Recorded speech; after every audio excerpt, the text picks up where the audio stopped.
A very warm good afternoon to all of you. Dear students, as we all know that we are studying the chapter cell, and in that we are studying about various cell organelles. So today also I'll proceed with my next cell organelle, that is ribosome.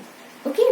Dear student, it is also known as Pallady's particle. Why? Because the term ribosome was given by Pallady.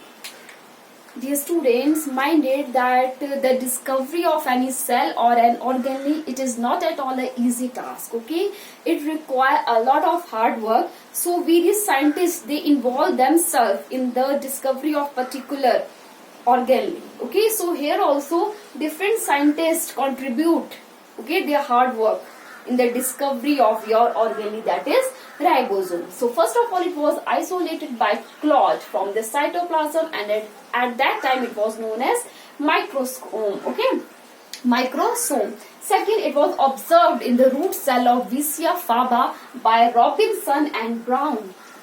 Okay, see, contribution. Next, it was termed ribosome by Pallady. Okay, so I can say unity is strength.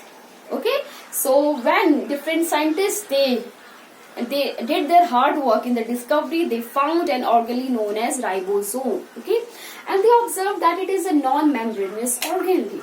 If it is a non-membranous organelle, it means that it is present in your prokaryotic cell also, and in eukaryotic, though these are always present. Okay, students, you need to remember that it is not at all present in your mature sperm and in your mature RBC.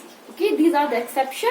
Other than this, your ribosome is present in your all the eukaryotic cells. Okay.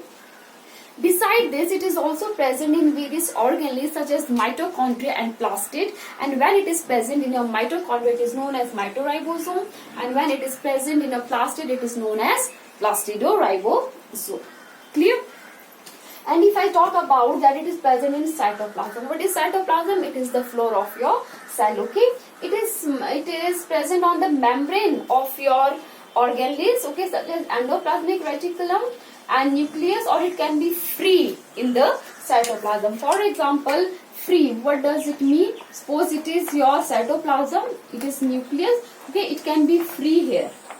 It can be present free, or it can be either bound to your organelle, such as endoplasmic reticulum, and these are bound to your endoplasmic reticulum. And such endoplasmic reticulum is known as your rough endoplasmic reticulum. Okay, student, if I want to show you through this, suppose it is your endoplasmic reticulum. Okay. And your ribosome is formed of two subunits, mind it. Okay, this is your largest subunit and this is your smaller subunit. Okay, smaller subunit. Okay, this is membrane of your endoplasmic reticulum. This largest subunit is attached to the membrane through ribofourin protein. Okay, and over this your smaller subunit is there. Clear? Understood? Ribosome, further, it is of two types, that is 70S and 80S.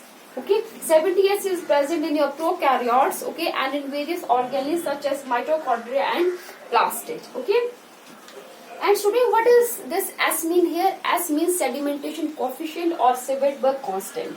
Okay, it means that at what rate your ribosome this sediment वो नीचे बैठ जाते हैं जब उनकी centrifugation होगी. Okay. For example, student, suppose this is your 70S. Okay, 70S, it means that they will sediment when they both are attached to each other. At that time, it will sediment at the rate of 70S. But when they are separately, okay, when your larger subunit and smaller subunit, they are separate. Okay, at what rate they will sediment? Smaller will sediment at 30S in case of your prokaryotic cell, and larger will sediment at the rate of 50S in case of your prokaryote, that is 70S. Whereas if I talk about your eukaryotic cell, it has 80S. Okay, and 80S also consists of larger subunit and smaller subunit. Okay, and when they are attached to each other, they will sediment at the rate of 80S. Whereas when they are separately, okay, and at that time smaller will sediment at the rate of 40S and larger will sediment at the rate of 60S. Okay, why I have told you ribosome in this much detail? because student, it is very important organelle, okay, and that will help us in our 12th standard. Okay, so I hope so that the things are clear to you. Okay, today we have studied about ribosome. Okay, a little bit more is there about this organelle that I will take tomorrow.